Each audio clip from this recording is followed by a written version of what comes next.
আসসালামু আলাইকুম। আশা করি নিশ্চয়ই ভালো আছেন। তো স্বাগত জানাচ্ছি আরো একটা নতুন এনালাইসিস ভিডিওতে। তো আমরা যেমনটা দেখতে পাচ্ছি যে গোল্ড গতকাল রাতের পর থেকেই এই ছোট্ট একটা রেঞ্জের ভেতরে সাইডওয়ে রেঞ্জের মতো মুভমেন্ট করতেছে। তো সেই হিসেবে আজকের দিনে আমাদের ট্রেডিং প্ল্যানটা কি হতে পারে সেটা নিয়ে আলোচনা করব এবং ভূরাজনৈতিক উত্তেজনা চলমান মার্কিন প্রেসিডেন্ট ট্রাম্পের সাথে পুতিনের কি আলোচনা হয়েছে এই বিষয়ে আমি টাইম টু টাইম আপনাদেরকে টেলিগ্রামে আপডেট শেয়ার করেছি। নিশ্চয়ই যারা টেলিগ্রামের সাথে কানেক্টেড রয়েছেন তারা এই বিষয়ে জানেন। তো সব রকম ডেটাই আপনাদের কাছে আছে। তারপরেও আমি আজকের এই ভিডিওতে আলোচনা করব যে আমাদের আজকের দিনের ট্রেডিং প্ল্যানটা কি হওয়া উচিত। কারণ আজকে অনেক গুরুত্বপূর্ণ ডেটা রিলিজ হবে। আমরা যদি ইকোনমিক ক্যালেন্ডার দেখি তাহলে দেখতে পাচ্ছেন যে দিনের বাকিটা অংশে তেমন কোনো গুরুত্বপূর্ণ ডেটা নাই। এখানে শুধু সিপিআইটা চলে আসবে ইউরোপের। তো এটাই দেখতে পাচ্ছি এবং আজ রাত 12টায় ফেড ইন্টারেস্ট রেট ডিসিশন চলে আসবে এফওএমসি মিটিং। তো এটা অত্যন্ত গুরুত্বপূর্ণ ভূমিকা রাখবে মার্কেট মুভমেন্ট চেঞ্জ করে দেওয়ার জন্য। নিশ্চয়ই আপনারা এটা জানেন, এটা নিয়ে নতুন করে বলার কিছু নাই। তো এটা নিয়ে যদি সংক্ষেপে একটু আলোচনা করি তাহলে আমরা এখানে দেখতে পাচ্ছি যে 4.5% এবং আজকেও এটা প্রত্যাশা করা হচ্ছে 4.5%ই কন্টিনিউ করা হবে।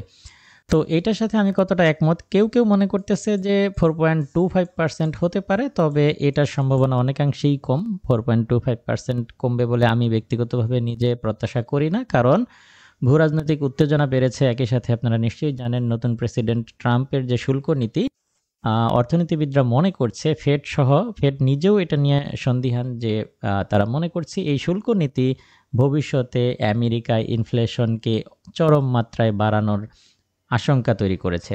তো যদি ইনফ্লেশন বাড়ে তাহলে আসলে ফেড সেটাকে নিয়ন্ত্রণ করার চেষ্টা করবে। সেই হিসেবে এটা 4.5%ই কন্টিনিউ করা হবে বলে প্রত্যাশা করছি। তো এখন প্রশ্ন হচ্ছে, ফেড যদি এই 4.5%ই কন্টিনিউ করে তাহলে মার্কেট এটাকে কিভাবে রিঅ্যাক্ট করবে। আমরা যদি টেকনিক্যাল চার্টে যাই তাহলে আমরা দেখতে পাচ্ছি যে গতকাল থেকে এখানে ছোট্ট একটা রেঞ্জের ভেতরে মুভমেন্ট করছে। 4.5% রাখলে সাময়িক কিছু সময়ের জন্য প্রাইসটা কিছুটা ডাউন হতে পারে, আবারও পুনরায় এটা বুলিশ ট্রেন্ড কন্টিনিউ করবে বলেই প্রত্যাশা করছি। কারণ বর্তমানে মূলত ফান্ডামেন্টালি মার্কেট যেভাবে মুভ করতেছে এর পেছনে শুল্ক নীতি এবং ভূরাজনৈতিক উত্তেজনা জড়িত। এখানে ফেডের ইন্টারেস্ট রেটের খুব বেশি একটা ভূমিকা আমরা হয়তোবা চার্টে লক্ষ্য করব না। তো যাই হোক, আজকের দিনে যেটা এই রেশিওটা যদি ক্রস করে, আমি যদি আপনাদের সাথে শেয়ার করি, এই যে রেজিস্ট্যান্টটা তৈরি করেছে এইটা এবং নিচের এই সাপোর্টটা যদি উপরের দিকে ক্রস করে প্রাইস আরও আপ হবে এবং এই সাপোর্ট ভেঙে নিচের দিকে নামলে প্রাইস আরও কিছুটা ডাউন হতে পারে। তবে ডাউন হওয়ার সম্ভাবনা এই মুহূর্তে অনেকটাই কম।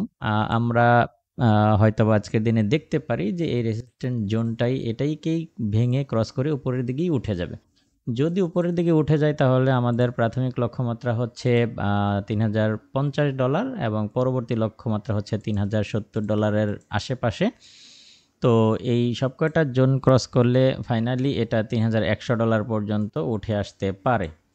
এটা আজকের দিনেও হতে পারে, যেহেতু এফওএমসি নিউজ আজকে আমরা পাবো, সেই হিসেবে আজকের দিনেও হতে পারে, অথবা এটা পর্যায়ক্রমে এইভাবে মুভমেন্টটা আমরা দেখতে পারি।